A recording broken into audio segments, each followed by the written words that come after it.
अभी जो आज वीकेंड कर्फ्यू लगा था वो 12 बजे से लगा हुआ था।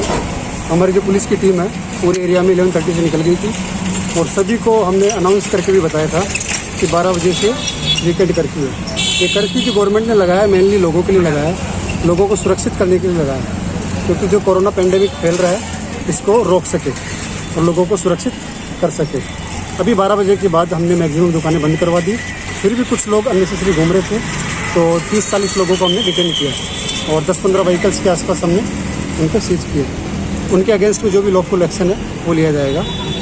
आपके माध्यम से मैं लोगों को कहना चाहता हूँ कि जो गवर्नमेंट ने गाइडलाइन निकाली है वो आप लोगों के लिए निकाली है, आप लोगों को सुरक्षित करने के लिए निकाली गई है। तो आप कृपा करके इसको फॉलो करो और पुलिस के साथ भी कोऑपरेट करो, क्योंकि हम बाहर हैं आप लोगों को सुरक्षित करने के लिए।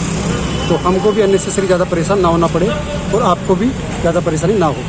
तो आप लोग घर में रहिए, सुरक्षित रहिए। सर, देखा जा रहा है कि अगरतला बाजार और कुछ राजपथ में बहुत सारे जान वाहन अभी भी चल रहे हैं। अब देख रहे हैं आपका सामने भी ऑटो है, पीछे भी ऑटो आ रहा है, टमटम चल रहा है। बिल्कुल, जो भी ऑटो चल रहे हैं आप भी देख रहे हो कि सारे ऑटो को और सारे जो बाइक्स वगैरह आ रही है सबको हम थ्रोली चेक कर रहे हैं। अभी गवर्नमेंट ने इस गाइडलाइन के साथ साथ कुछ एग्जम्पशन भी दिए जो मेडिकल है और जो नेसेसरी चीज़ें, एसेंशियल चीज़ें उनके लिए, तो हम उनको चेक करके और छोड़ रहे हैं। बाकी जो भी अननेसेसरी घूम रहे हैं, बिना काम के घूम रहे हैं, उनको हम डिटेन कर रहे हैं। आप देख रहे हो दोनों तरफ से पूरा व्हीकल चेकिंग चल रहा है और थ्रोली हम एक व्हीकल को चेक कर रहे हैं। अगरतला मार्केट का जो आप बता रहे हो, मैं खुद वहाँ अभी घूम के आया हूँ। मैक्सिमम मार्केट बंद है, हो सकता है कि 1-2 दुकानें खुली हो, उनको हम डिटेन करके लॉफुल एक्शन लेंगे। सर, आपको क्या लगता है थोड़ा सख्त होना पड़ेगा प्रशासन को थोड़ा मेंटेन करने के लिए?